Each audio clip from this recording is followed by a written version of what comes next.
سے دوسروں کو زیادہ نفع ہوگا. اور اس پر حدیث پاک کے الفاظ بھی ہیں خیر الناس من ينفع الناس، کہ تم میں سے بہترین شخص وہ ہے جس سے دوسروں کو فائدہ پہنچے. اب یہ تو انسان کے ظاہری عمل کے ساتھ تعلق ہے کہ کسی کی کوئی حاجت ہے وہ پوری کر دی،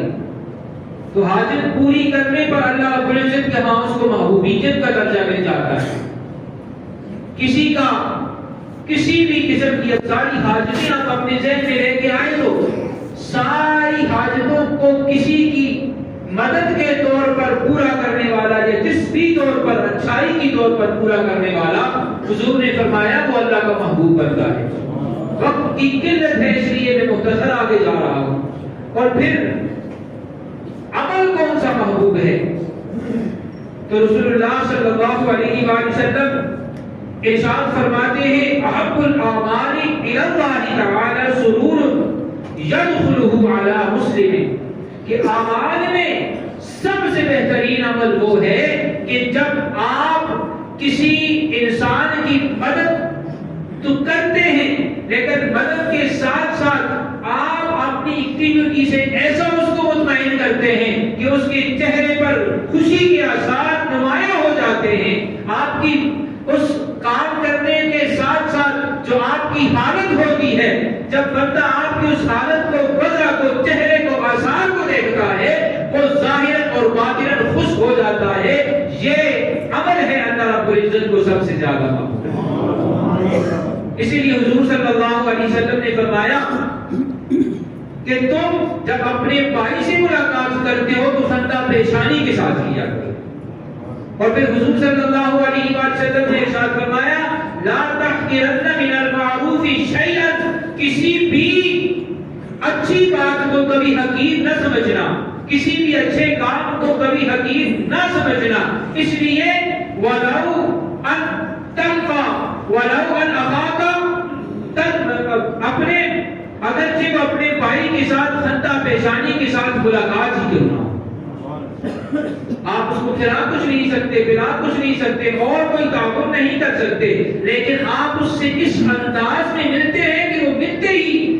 سرور اور لذت حاصل کر لیتا ہے کہ میرے بھائی کی اتنی سی جو اس کے اندر جرأت، طاقت اور ہمت تھی کہ میرے ساتھ خوش روی کے ساتھ ملا ہے، وہی اس کی طبیعت کو خوش کر دیتا ہے. یہی اللہ رب العزت کے محبوب ہونے کی نشانی ہے. اور یہی عمل اللہ رب العزت کے ہاں اعمال میں سب سے محبوب عمل ہوتا ہے. اور پھر رسول اللہ صلی اللہ علیہ وآلہ وسلم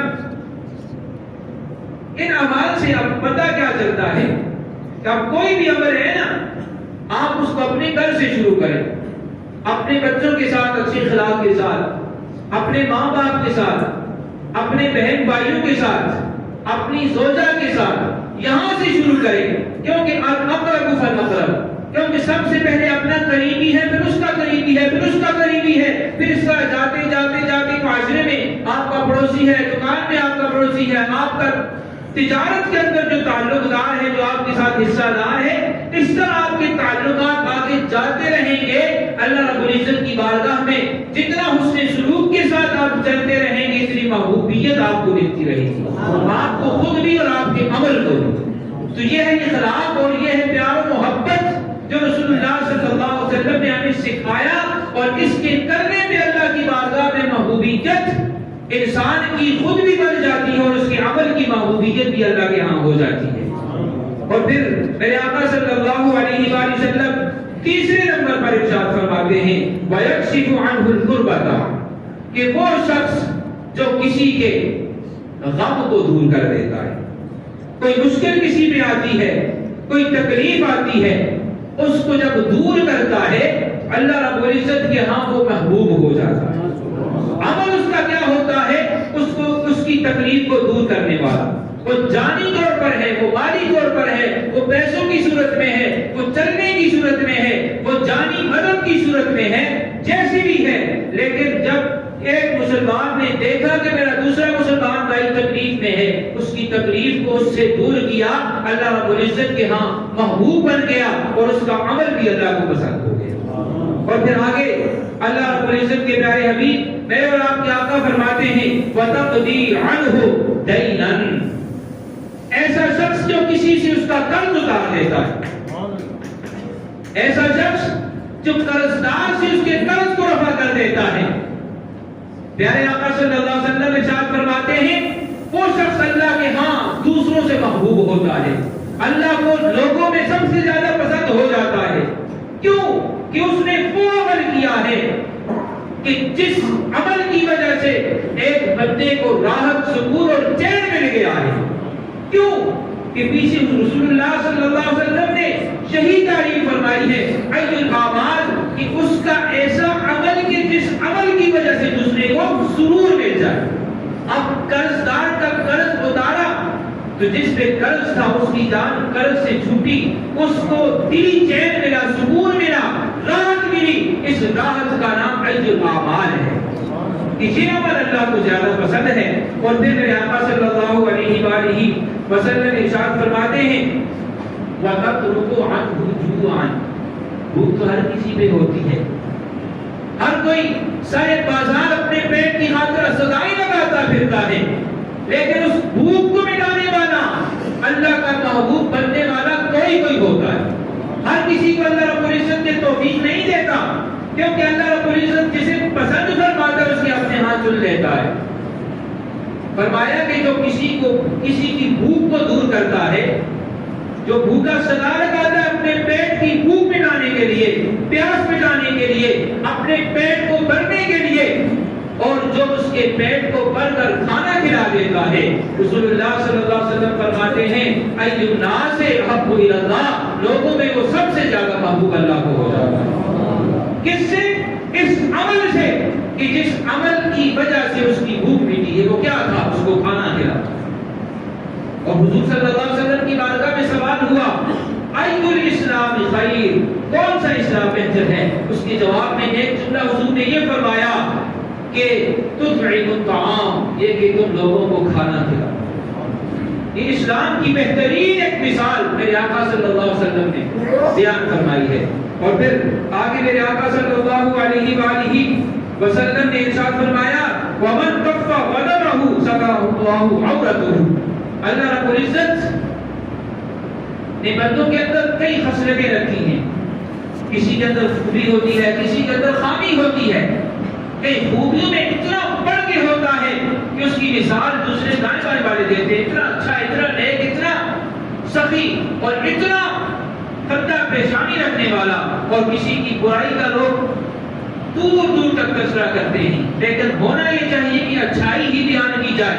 برے کی بھی اچھائی بیان کی جائے۔ ایک دن اللہ رب العزت کو منظور ہوگا تو وہ برا بھی اچھا بن جائے گا۔ کسی کے اچھا کہنے کی وجہ سے بھی بعض برے اچھے بن جاتے ہیں کہ یار لوگ تو مجھے کو اچھا کہتے ہیں، میں کیوں برائی سے دور نہیں ہوتا۔ ایک دن اس کے دل کے اندر یہ بات اتر جاتی ہے۔ تو جب ہم کسی برے کو برے انداز میں کہیں گے کہ اتنا زیادہ برا ہے کہ لوگ تیرے قریب بازار میں چرچی کرتے ہیں، اس سے اس کی برائی اور بڑھے گی، اس سے اس کے اندر جو قداوت اور قدورت ہے وہ اور بڑھتی جائے گی۔ لیکن جب اس کے منہ پہ، اس کی کمر کے پیچھے کوئی ایسا وقت ہوتا ہے جو اللہ کی بارگاہ میں قبولیت کا ہوتا ہے، اس کی تقدیر بدل جاتی ہے، وہ برائی سے اچھائی کی طرف لوٹ آتا ہے۔ یہ اللہ رب العزت نے ایسے اوقات رکھے ہیں کہ کسی کی زبان سے کسی کے لیے نکلتا ہے پورا ہو جاتا ہے۔ اس لیے حضور صلی اللہ علیہ وسلم نے فرمایا کہ وہ شخص جو اپنے غصے کو پی لیتا ہے، جو غصہ کسی پہ اس کو غصہ آتا ہے اور غصہ کو کنٹرول کر لیتا ہے، اللہ رب العزت کی بارگاہ میں وہ سب سے زیادہ محبوب بندہ بن جاتا ہے۔ اور اللہ رب العزت اس کے بدلے میں قیامت کے دن اس کے عیبوں پر پردہ ڈالے گا، اس کی پردہ پوشی فرمائے گا۔ اور پھر یہ تو ایک غصہ ظاہر تھا، اور ایک غصہ وہ ہوتا ہے جو اندر اندر میں بندے کو آیا ہوتا ہے۔ ایک تو ہے نا آگے بڑھ گیا اور کسی کے کہنے پر یا خود ہی رک گیا اور سامنے والے کو بھی محسوس ہو گیا کہ مجھے مارنے کے لیے، مجھے سزا دینے کے لیے، بدلہ لینے کے لیے آیا ہے، وہاں سے پیچھے ہوا ہے۔ لیکن ایک غصہ وہ ہے کہ جو ابھی تک اس نے ظاہر نہیں کیا، اندر ہی اندر ہے، دوسرے کو محسوس بھی نہیں ہوا۔ مثال کے طور پر آپ کے کوئی بندہ لڑکا کام کرتا ہے، لیٹ آیا تب وہ آگے پیچھے نکل گیا، ٹائم ضائع کرتا ہے، آپ کو اس پہ غصہ آتا ہے اس طرح کا، آپ اس پر برداشت کرتے ہیں، حالانکہ آپ قادر ہیں اس پہ کہ آپ اس کو سزا دے سکتے ہیں، آپ اس کی تنخواہ کاٹ سکتے ہیں، آپ اس کو اپنے ہاں سے خارج کر سکتے ہیں، کہ جس طرح بھی آپ کا اس کے ساتھ معاہدہ ہوتا ہے اس معاہدے کے طور پر آپ اس کے ساتھ جو چاہتے ہیں وہ اس معاملے کو سر انجام دے سکتے ہیں، لیکن آپ اللہ کی رضا کے لیے، اللہ کی خوشنودی کے لیے اور اللہ رب العزت کے ہاں اپنے آپ کو محبوب بنانے کے لیے اس بات کو اندر ہی اندر میں ٹھنڈا کر دیتے ہیں، درگزر کر دیتے ہیں، تو رسول اللہ صلی اللہ علیہ وآلہ وسلم فرماتے ہیں کہ وہ شخص اللہ کو سب سے محبوب ہوتا ہے۔ وہ کس پر؟ اس غصے کو پی جانے والے عمل پر، اس نے عمل یہ کیا کہ غصہ پیا، اللہ رب العزت نے اس کو اپنا محبوب بنا لیا۔ اور پھر میرے آقا صلی اللہ علیہ وآلہ وسلم ارشاد فرماتے ہیں کہ یہ وہ اعمال ہیں، یہ وہ اعمال ہیں کہ جن کو کرنے کی وجہ سے اللہ رب العزت ہمیں اجر کیا عطا فرماتا ہے، ثواب کیا عطا فرماتا ہے۔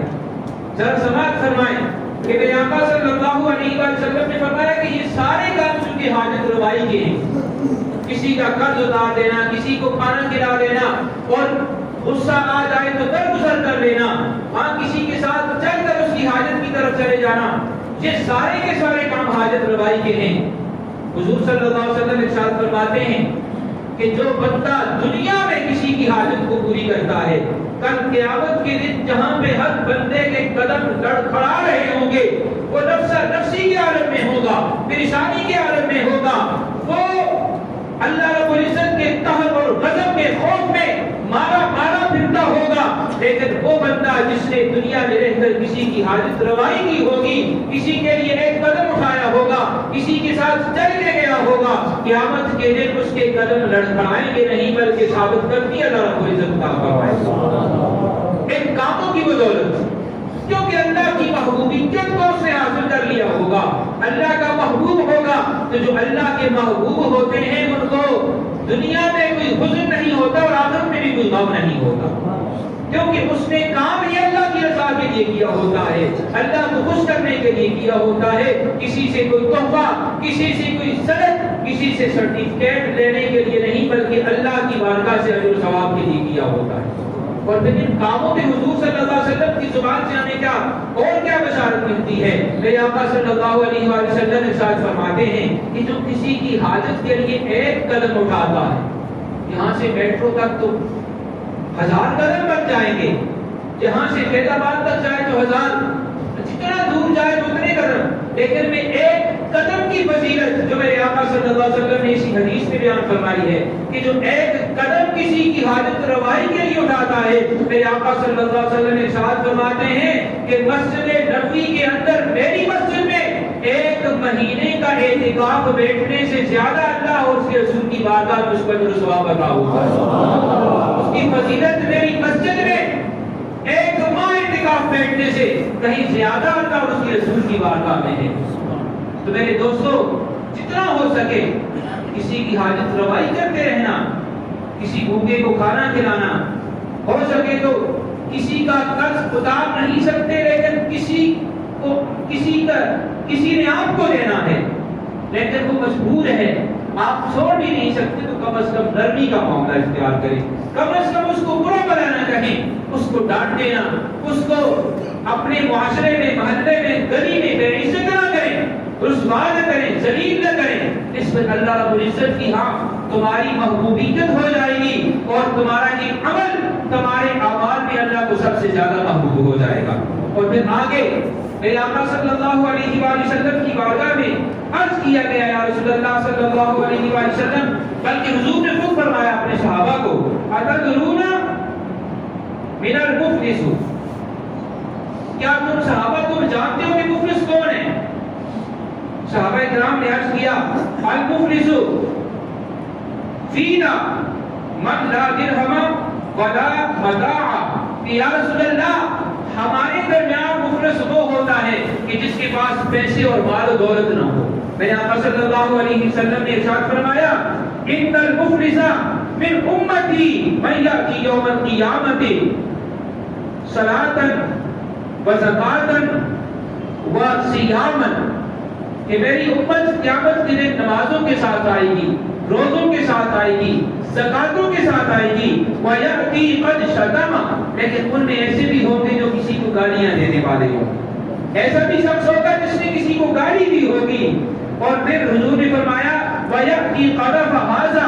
کچھ ایسے ہوں گے جنہوں نے کسی پہ تہمت لگائی ہوگی، اور میرے آقا صلی اللہ علیہ وسلم نے فرمایا وَأَكَلَ مَالَ هَذَا، ان میں کوئی ایسے ہوں گے جنہوں نے کسی کا مال کھایا ہوگا، اور پھر میرے آقا صلی اللہ علیہ وآلہ وسلم نے ارشاد فرمایا وَسَفَكَ دَمَ هَذَا، کچھ ایسے ہوں گے جنہوں نے کسی کا ناحق خون بہایا ہوگا، اور پھر میرے آقا صلی اللہ علیہ وسلم نے فرمایا وَضَرَبَ هَذَا، اور کچھ ایسے ہوں گے جنہوں نے مار پیٹ کی ہوگی، پھر میرے آقا صلی اللہ علیہ وسلم نے فرمایا وَيُؤْتَى هَذَا مِنْ حَسَنَاتِهِ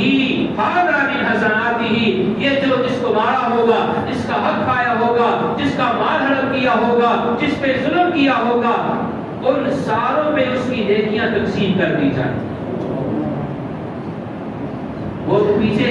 ہم ایک دفعہ بتانا جب بیان کرتے ہیں تو ہم خوش ہو جاتے ہیں، ساتھ میں تھوڑا سا جو آپ اگلے جہاں میں نقصان ہوگا وہ بھی ہمیں پتا ہونا چاہیے نا، کہ ان باتوں پہ یہ اجر ہے اور ان پہ یہ نقصان ہے۔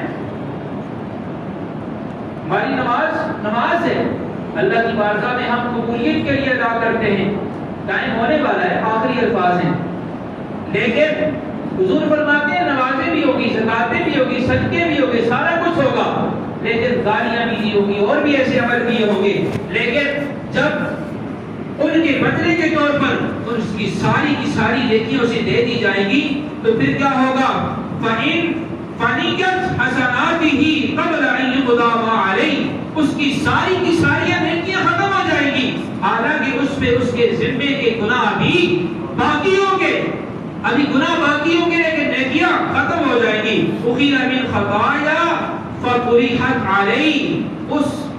جس کو مارا ہوگا، جس کو گالی دی ہوگی، اس کے گناہوں کو پکڑ کر اس کے نامہ اعمال میں ڈال دیا جائے گا، اس کے گناہوں کو پکڑ کر اس کے نامہ اعمال میں ڈال دیا جائے گا۔ پھر حضور صلی اللہ علیہ وسلم ارشاد فرماتے ہیں ثُمَّ طُرِحَ فِي النَّارِ، جب وہ بے بس اور لاچار ہو جائے گا، اس کے نامہ اعمال سے نیکیاں ختم ہو جائیں گی، گناہ اس کے پلڑے میں پہلے بھی ہوں گے اور بھی آ جائیں گے، ثُمَّ طُرِحَ فِي النَّارِ، پھر اس کو جہنم میں ڈال دیا جائے گا۔ اس لیے نیکی والے اعمال کرو، برائیوں سے بچو، اور دوسروں کے حقوق کو اس زندگی میں جو چند دن باقی ہے ادا کرتے رہو، تاکہ کل جہنم کا ایندھن بننے سے محفوظ رہ سکیں۔ اللہ کی بارگاہ میں دعا ہے کہ اللہ رب